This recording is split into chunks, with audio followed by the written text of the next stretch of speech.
Grace and peace all. This is Pastor Chris. I just wanted to share a poem by George Herbert with you real quick. It's entitled The Windows.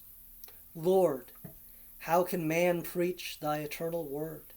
He is a brittle, crazy glass, yet in thy temple thou dost him afford this glorious and transcendent place, to be a window through thy grace.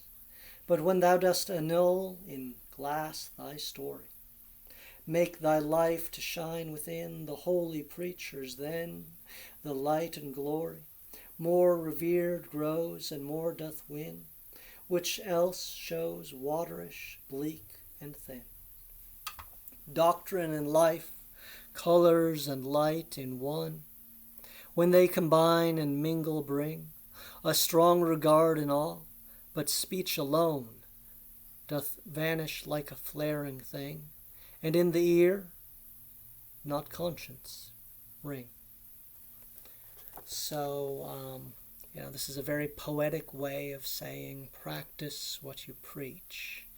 But the part that I wanted us to focus on a little bit is the image of the glass. He is a brittle, crazy glass, and then the image of it being waterish, bleak, and thin, when deeds and words don't come together one and the same. So it's this image of a stained glass window that shines forth when the light shines on it, and that's similar to a preacher who, when he or she, when they preach and they practice their faith in ways that reflect on one another, that they're not being too darn hypocritical, right? So this image, though, this image of glass is something I've hung on to for many years now. In fact, those of you who are deacons, or if you're a acolyte, you know that the prayer I pray before we head out to lead worship is, Lord, may we be as glass, so the congregation does not see us, but instead sees through us onto you. And I want you all to know, just as hopefully in some small way there have been moments where you've been able to see beyond me as, this crazy glass onto the God, the Lord that I point to.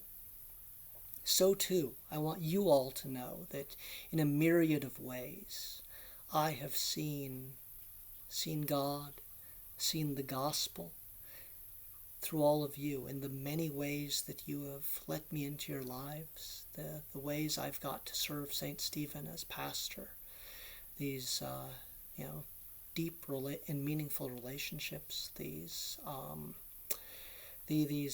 times where I've got to see kind of the trajectory of people's lives, especially very young, as they've went from being a little baby to being a young person, and those that have been kids onto adulthood, and for that matter, everyone, as they become transformed in a variety of ways by trying to sort of faithfully struggle in this life in one way or another. It's really awe-inspiring, and I truly do see the face of God in all of you, and I thank God for that.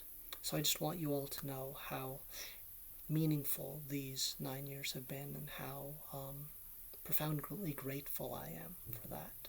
All that to say, thank you for showing me in these last 9 years a little bit of the face of God.